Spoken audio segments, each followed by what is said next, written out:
علیہ السلام کے بارے میں نا، ان کی واپسی کے بارے میں ہمارے ایک پروفیسر صاحب ہیں، وہ کہتے ہیں کہ حضرت عیسیٰ علیہ السلام کے واپس آنے کا ذکر قرآن میں کیوں نہیں ہے؟ اگر یہ اتنی امپورٹنٹ بات ہے، یقیناً اگر ایسا ہوتا تو قرآن میں ضرور اس کا ذکر ہونا چاہیے تھا۔ اور ساتھ وہ یہ بھی کہتے ہیں کہ عیسیٰ علیہ السلام جو ہیں وہ نبی ہیں، تو وہ کیوں ایک امتی بن کر آئیں گے، وہ اپنا درجہ کیوں کم کریں گے؟ اور اس کے ساتھ ساتھ وہ ان کا یہ بھی کہنا تھا کہ نا رسول اللہ صلی اللہ علیہ وسلم جب دین مکمل کر کے چلے گئے تو کیوں ہمیں ضرورت ہے حضرت عیسیٰ علیہ السلام کی کہ وہ واپس آئیں، حالانکہ رسول صلی اللہ علیہ وسلم تو نبیوں کے سردار ہیں۔ تو اس بارے میں آپ ذرا بتائیں کیا۔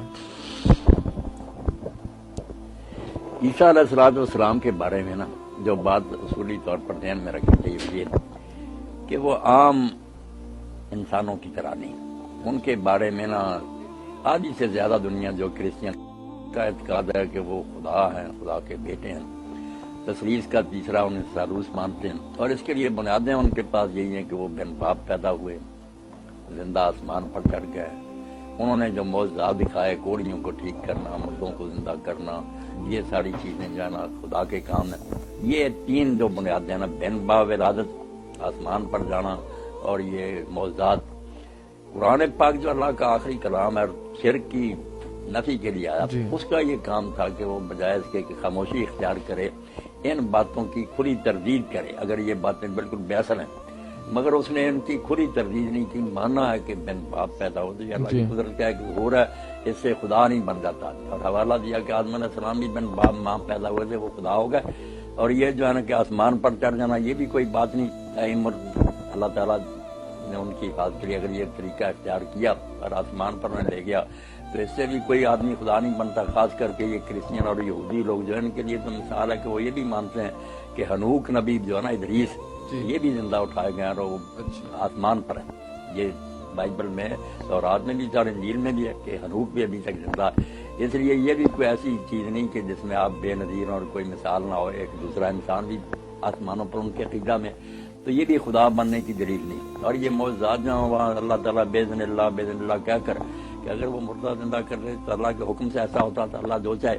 تو اسی طرح جو واپس آنا اس کے بارے میں سمجھیں کہ یہ وہ ہے نا کہ اللہ تعالیٰ اس بات میں ذکر کرے کہ وہ آئیں گے، یہ بھی دو آیتیں جن سے علماء نے سمجھا، صحابہ کرام سے لیکن سب نے سمجھا، وَإِن مِّنْ أَهْلِ الْكِتَابِ إِلَّا لِيُؤْمِنَنَّ بِهِ قَبْلَ مَوْتِهِ، کہ مسیح کے مرنے سے پہلے اہل کتاب میں سے کوئی ایسا نہیں رہ جائے گا جو ایمان نہ لائے۔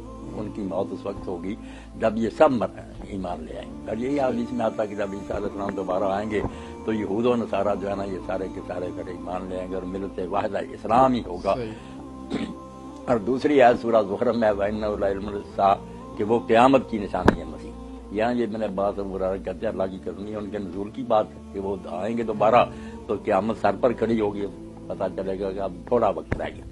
یہ دو آیتیں جو ہیں ان سے صحابہ کرام رضوان اللہ علیہم اجمعین کے دور سے ہی نا لوگوں نے سمجھا کہ وہ دوبارہ آئیں گے۔ اور عیسائی لوگوں کا عقیدہ جو اس بارے میں ہے کہ وہ زندہ دوبارہ آئیں گے، زمین پر ان کی حکومت ہوگی۔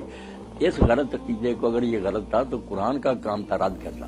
اگر وہ خاموش بھی رہتا نا تو یہ تائید ہی ہو جاتی کہ ایک عقیدہ ساری دنیا میں پھیلا ہوا ہے، عیسائیوں کا یہ عقیدہ ہے۔ ہاں، اچھا اس لیے اس کا رد نہ کرنا ہی بہت بڑی دلیل ہے۔ اتنے غلط عقیدے کو جس نے شرک میں دنیا کو پھنسا کیوں نہیں رد کیا؟ حالانکہ میں نے کہا دوسری طرف دو آیتیں ہیں جن سے صحابہ کرام اور امت کے نیک لوگوں نے سب نے سمجھا کہ دوبارہ وہ آئیں۔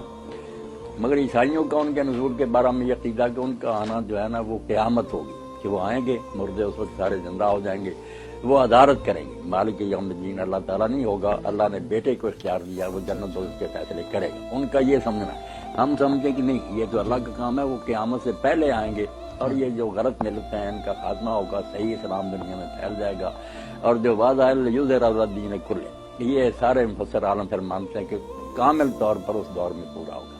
حضور کے زمانے میں عرب میں اور ارد گرد تھوڑے علاقوں میں مگر اب بھی کفر بہت باقی ہے، اس وقت تو پھر سب ملتیں ختم ہو جائیں گی، صرف اسلام ہی ہوگا۔ اور یہ وعدہ کہ اللہ تعالیٰ اپنے نبی کے دین کو سب دینوں پر غالب کرے گی، یہ اس وقت جب مہدی اور عیسیٰ علیہ السلام ظاہر ہوں گے نا پوری طرح یہ ہو جائے گی۔ اچھا، اس بات کا کیا جواب ہے کہ رسول اللہ صلی اللہ علیہ وسلم تو دین مکمل کر گئے، اب عیسیٰ علیہ السلام کی کیا ضرورت پڑی ہمیں؟ ہاں بس اب یہ سوالوں کے ٹکڑے کرتے جائیں نا۔ پہلی تو بات ہے کہ ان کا دوبارہ آنا یہ بالکل ٹھیک ہے، جی۔ احادیث بھی اس بارے میں اتنی کثرت سے ہیں کہ تواتر کو پہنچ گئی۔ ٹھیک۔ اس پر علامہ المانی صاحب نے ایک پورا رسالہ الگ دیکھ لیا کہ تھوڑی بہت روایتیں ہیں، اس میں بھی کوئی شک کر سکتا ہے اتنی زیادہ تعداد میں اور پوری دنیا میں پھیلے ہوئے مسلمانوں میں کہ وہ دوبارہ آئیں گے اور ڈیٹیل سے پھر کہاں آئیں گے، کہاں دجال کو قتل کریں گے، لمبا چوڑا کس طرح مسیح دجال۔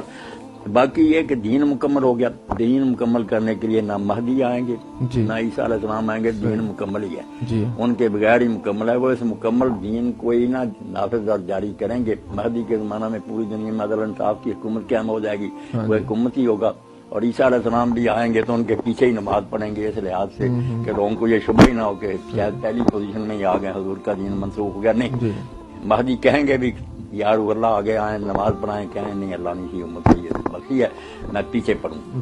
تو دین کے لیے نہیں آئیں گے کہ اس میں کوئی کمی ہے، دین کو جاری کرنا جس طرح ہمارا کام ہے، اسی طرح اس وقت بھی جو امام مہدی علیہ السلام ہے ان کی بھی ذمہ داری۔ اور ایسا بھی ہے نا کہ رسول اللہ صلی اللہ علیہ وسلم کا امتی بننا اتنا شرف کی بات ہے کہ ایک نبی بھی وہ امتی بن کے جو ہے خوش ہوں گے اس بات یہ جو کہتے ہیں نا عہدہ کم ہو گیا، یہ اپنی نادانی کی بات ہے۔ حضرت موسیٰ علیہ السلام کے ساتھ عمر سے بڑے بھی تھے، ہارون علیہ السلام 3 سال بڑے تھے، مگر ان کے معاون سے ساتھ مدد کرتے تھے۔ تو اس لیے عیسیٰ علیہ السلام بھی اگر اس دین کی خدمت کریں، اور عیسائی لوگ بھی اس وقت جو ہے نا نہیں مانتے، آپ دیکھیں نا اللہ تعالیٰ نے بجائے اس کے رسول اللہ تو کہتے ہیں کہ میں سچا ہوں، ہم بھی کہتے ہیں، مگر عیسائیوں پر حجت تمام نہیں ہوتی، وہ کہتے ہیں یہ تو مسلمان ایک دوسرے کی تائید کرتے ہیں۔ جب وہی آ جائے گا جس کو وہ خدا اور خدا کا بیٹا کہتے ہیں اور وہی کہے گا یار دین یہی برحق ہے، تو ان کی پر بھی حجت تمام ہو جائے گی، تو ایمان لے آئیں گے سارے، جو نہیں لائیں گے وہ قتل ہو جائیں گے۔ اچھا، حجت تمام ہو جائے گی مولانا صاحب۔ اب اس میں یہ سوال پیدا ہوتا ہے نا کہ حضرت عیسیٰ علیہ السلام کو انہوں نے اترتے ہوئے دیکھ لیا آسمان سے، اب ایمان لا کر وہ کون سا کمال کریں گے؟ اتنی واضح نشانی دیکھ کر تو واضح نشانی کوئی نہیں، آپ دیکھتے نا یہ راکٹ جو بنے غبارے وغیرہ اب سارے لوگ اترتے ہیں چڑھتے ہیں، یہ تو عام ہو گئی یہ بات ہے، عام انسان بھی خلا میں جاتے ہیں اترتے ہیں، تو ان کو بھی اگر دیکھ لیں گے تو یہ کوئی ایسی بات نہیں ہوگی جو غیب کے پردے۔ لیکن یہ نا پھر جو پہلے عیسائی مر گئے پھر ان کا کیا قصور تھا کہ انہیں تو نظر نہیں آئے، تو وہ عیسائیوں کے مر گئے۔ اس طرح تو ہر چیز پر ہم سوال کر سکتے ہیں کہ فلاں وقت اللہ نے پیغمبر کیوں بھیجا، اس سے پہلے کیوں نہیں بھیجا، جو مر گئے۔ اللہ تعالیٰ عادل اور رحیم ہے، جن پر حجت تمام نہیں ہوئی ان کے ساتھ معاملہ اور ہوگا رحم کا۔ اللہ تعالیٰ بڑی کنسیشن دے گا انہیں، جن کے اندر نبی آ گیا اور انہوں نے بات پوری طرح سمجھ لی، پھر اناد اور حد درمی سے نہیں مانے، ان کے ساتھ سلوک اور ہوگا، پورا عادل ہوگا۔ اللہ تعالیٰ کسی کے ساتھ ظلم نہیں کرے گا۔